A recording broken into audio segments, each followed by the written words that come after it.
Eu cumprimento a todos com a paz de nosso Senhor e Salvador Jesus Cristo. Que Deus abençoe a sua vida, a sua casa, a sua família. Hoje a palavra que o Senhor me concede é acerca de 2 discípulos que estavam desprovidos do fogo do Espírito Santo. 2 discípulos que estavam assim desiludidos com a vida. E esses discípulos, o qual eu estou falando, é aqueles de Lucas capítulo 24, a partir do versículo 13, que diz: Naquele mesmo dia, 2 discípulos estavam indo para uma terra, para um povoado chamado Emaús, a 11 quilômetros de Jerusalém. Num caminho conversavam a respeito de tudo o que havia acontecido.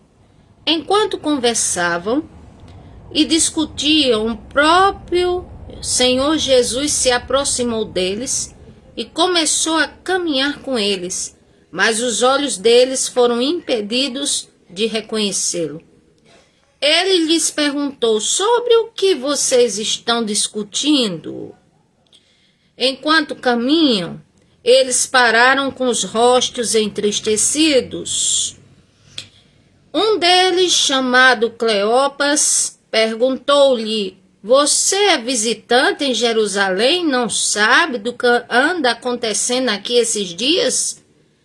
Aí o Senhor Jesus disse: O quê? Que coisas?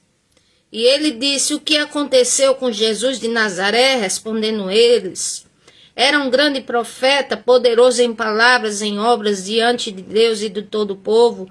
Os chefes dos sacerdotes e as autoridades o entregaram para ser condenado à morte e o crucificaram. E nós esperávamos que era ele que ia trazer a redenção de Israel. E hoje é o 3º dia desde que tudo aconteceu. Quer dizer, 2 discípulos que representam muitos como estão hoje na sua fé. Ou seja, como você está no caminho da fé? Está triste, decepcionado ou decepcionada, ou caminhando com o Senhor Jesus, glória a Deus? Ou quem sabe você está fora da rota? Porque para começar, quando o Senhor Jesus, ele teve a sua ascensão aos céus, ele disse que os seus discípulos ficassem em Jerusalém.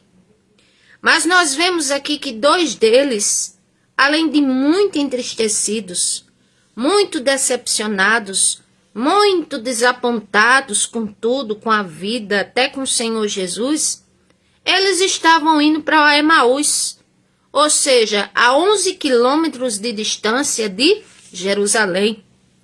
E eu quero dizer que o nome Emaús significa lugar quente, riacho quente, e Jerusalém significa lugar de paz.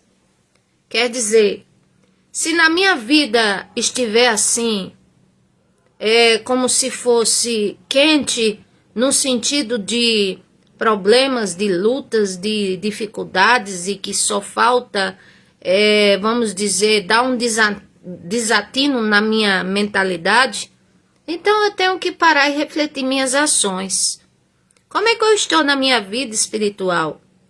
Porque um exemplo bem simples eu dou a vocês.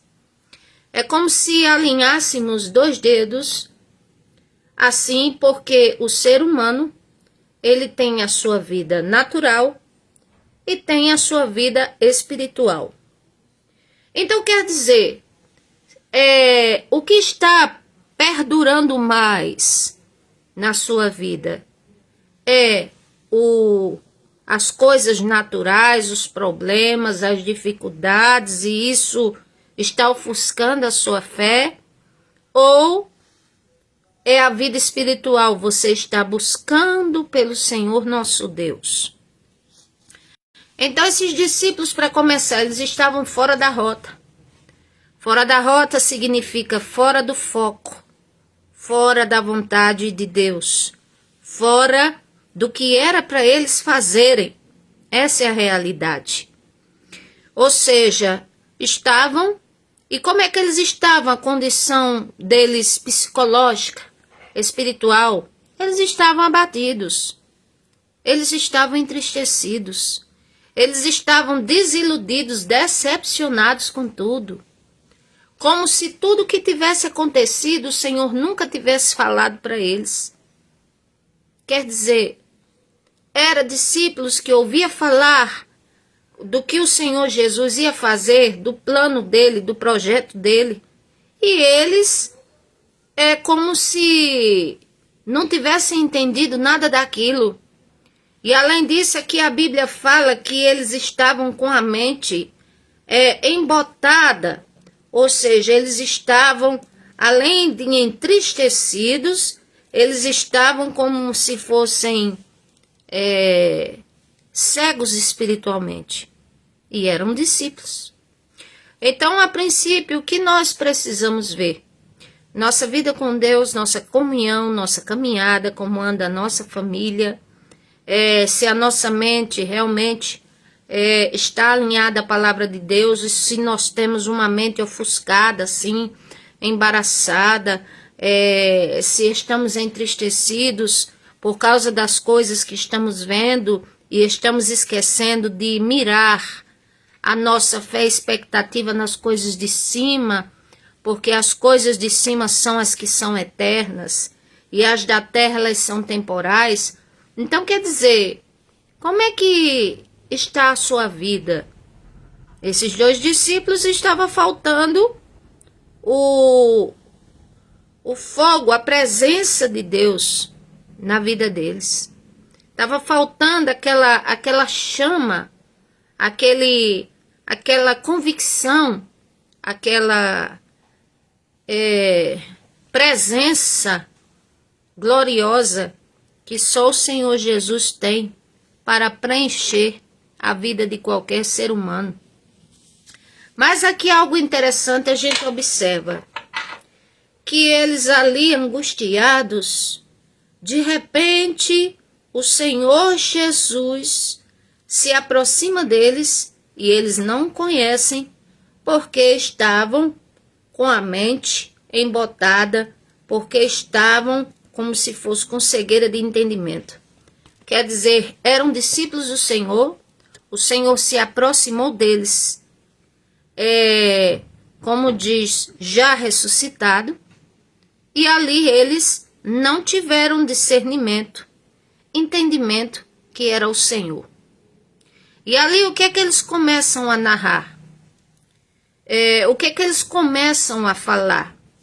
Porque a pessoa quando está desprovida de Deus, quando está vazia, com a sua lamparina espiritual, como as 10 virgens, 5 eram consideradas loucas, 5 eram consideradas prudentes.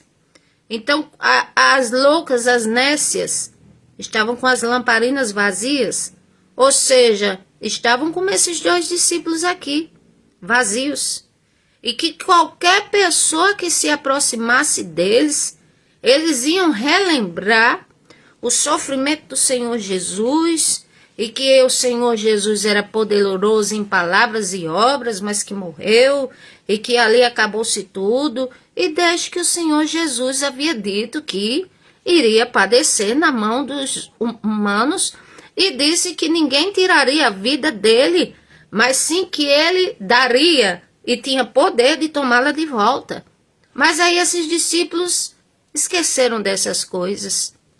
Sabe que com o passar do tempo, se de repente você que me ouve ou me assiste souber pensar, quando a pessoa deixa de ler a Bíblia, ela começa a se esquecer da palavra de Deus, a sua fé começa a se esfriar, principalmente quando foca muito a atenção nos problemas ou quando foca muita atenção em coisas que quer materiais, atrás de riqueza, de conquistas, que eu não sou contra. Mas só uma coisa eu quero te lembrar, que a tua alma, ela vale mais do que o mundo inteiro. Louvado seja Deus. Então aqui o Senhor Jesus perguntou a eles e disse, que coisas vocês estão falando? Aí alguém pode perguntar e dizer, mas o Senhor Jesus não é onisciente? Mesmo em forma humana, ele não sondava as mentes e os corações? Sim. E ele, como Deus, ele não sabe tudo? Sabe. Sabe o nosso futuro, sabe o dia que nascemos, sabe, nos conhece melhor do que nós mesmos, sabe tudo. Mas por que é que o Senhor Jesus pergunta a eles? E eu vou te dizer, porque o Senhor Jesus, ele quer nos escutar para que venhamos a ver a providência dele sobre nossas vidas, para que venha revelar o que há de acontecer na nossa vida. Porque ele é onisciente, mas nós não somos. Então, quando conversamos com o Senhor nosso Deus, nós investimos tempo com o Criador que fez o céu e a terra. Quando nós conversamos com Deus, já foi até provado, cientificamente falando, foi provado que quando oramos faz bem ao cérebro, as emoções elas se aquietam, a pessoa fica com mais paz. Isso já foi até comprovado cientificamente. Então, quer dizer, o Senhor Jesus, ele quer nos escutar. Ele quer te escutar. Aí você diz, eu não sei orar. Aí eu dou um exemplo simples, pega 2 cadeiras, senta em uma e convida o Senhor Jesus, sinceramente falando, para como se estivesse ali na outra. E começa a conversar como se estivesse conversando com uma pessoa e na verdade é com ele. E dizendo, olha Senhor Jesus, a minha vida está dessa forma, eu estou triste, está acontecendo isso. Que direção o Senhor pode me dar? O que é que o Senhor pode fazer para me ajudar? Então quer dizer, falar com o Senhor Jesus. Então o Senhor Jesus acompanhou aqueles homens e ouviram todo o relato assim, que aconteceu, do que o Senhor Jesus tinha de sofrer. Mas o pior é que eles contaram de uma forma triste, derrotista e sem nenhuma esperança. E foi isso que inquietou o próprio Senhor Jesus, porque ele disse mais adiante, versículo 25, na tradução desta Bíblia minha que eu tenho, diz assim, como vocês custam a entender, como demoram a crer em tudo que os profetas falaram? Não devia o Cristo sofrer essas coisas para entrar na sua glória? E começando por Moisés e todos os profetas, ele explicou-lhes o que constava a respeito dele em todas as Escrituras. Ou seja, em todos os livros da Escritura, até o tempo deles. Então ali, quando se aproximaram do povoado, que era Emaús, a Bíblia diz que eles, ao se aproximarem, em versículo 28, o Senhor Jesus, ele iria adiante. Mas ali eles insistiram muito, disseram assim, fique conosco, pois a noite já vem, o dia está quase se findando, fica conosco. E então ele entrou para ficar com eles. Sabe, se você sentir a sua vida vazia, ou triste, ou se sente só, convide o Senhor Jesus para entrar na sua vida, na sua casa. Tem pessoas que podem ouvir essas palavras e ignorar. Tem pessoas que podem ouvir esta palavra e fazer desdém. E eu não me importo, porque não é comigo que vai prestar contas, mas é com o Todo-Poderoso Criador. Então cada um pense e faça como quiser, mas sempre saberá lá no fundo da alma que só o Senhor Jesus é o caminho, a verdade, a vida. Ninguém vai ao Pai a não ser por Ele. Ele e o Pai é um só. E falou assim porque estava em forma humana, não veio em todo o seu esplendor, que a terra não aguentaria. E aqui esses discípulos, como diz, que estavam desanimados para baixo, que tinha nome de discípulos só no nome. Como hoje vemos tantos, quando não se gloriam dos cargos que têm, como diz, só tem os cargos por aparência, mas pouco ou nada fazem para Jesus. Ou então usam os dons que têm para ludibriar as pessoas, para fazer espetáculo, ao passo que somente o Senhor Jesus é que deve ser glorificado. E que a vida do portador dos dons deve estar na presença de Deus, porque caso contrário, não pense que dom salva, e não pense você que, como diz, que pode fazer o que quiser e só porque tem um dom e é usado por Deus, não vai prestar conta, porque vai. A quanto mais é dado, mais é requerido. E depois, o Senhor Jesus disse que muitos vão dizer, Senhor, eu preguei em teu nome, eu falei línguas, eu expulsei demônios em teu nome. Aí é como se o Senhor dissesse, muito bem, foi no meu nome, mas não no seu. Apartai-vos de mim que eu não te conheço. Então é muito sério essas coisas. Então ali o Senhor entrou na casa, no lugar onde estavam 2 desesperançados. Ou seja, que pela morte do Senhor Jesus, acharam que o fim era tudo, e que as mulheres foram ver ele no sepulcro, mas não viram, e assim foi o relato deles, e que elas tinham contado que tinham visto anjos, disseram que ele estava vivo, mas eles não deram crédito. Sabe, pessoas às vezes que diz que é cristão, que crê no evangelho, mas não crê em nada do sobrenatural, não crê em nada assim do Senhor Jesus. Acha que o Senhor Jesus não cura, que só curou naquele tempo, que o Senhor Jesus não pode usar humano nenhum, que o Senhor Jesus, como diz, só falta anular e dizer que o Senhor Jesus só era para antigamente. Eu digo, se assim fosse, de que valeria a vida cristã, minha gente? Se nós não víssemos novidade de vida, se o Senhor Jesus, ele diz que dá dons ao seu povo, por que é que pessoas contradizem isso? Por que é que são contrárias a isso? Aqui vai mais. Aí aqui diz que quando o Senhor Jesus entrou naquela casa, eles insistiram, e ali, versículo 30, quando estava à mesa com eles, tomou o pão, deu graças, partiu e deu a eles. Então os olhos deles foram abertos e o reconheceram, e ele desapareceu da vista deles. Ou seja, aqueles 2 discípulos, eles foram despertados. Eles, quando viram ali o Senhor Jesus partir o pão e dar a eles, então é como se a venda, vamos dizer, uma escama, um embotamento, a tristeza saísse deles, e eles reconheceram o Senhor, reconheceram que o Senhor estava vivo. E ali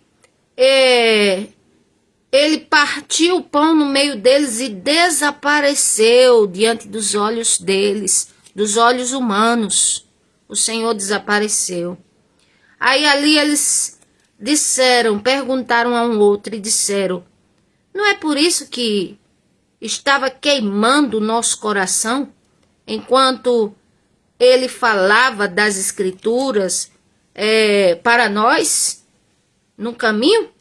Ou seja, Aqueles discípulos que estavam mortos espiritualmente, podemos dizer, desiludidos, desacreditados, angustiados, vamos dizer, embotados, como diz, mas sem fé, como muitos andam por aí, e diz assim até, nem sei se Deus existe ou se deixa de existir, esquece quantos livramentos o Senhor dá, esquece quantas coisas o Senhor faz.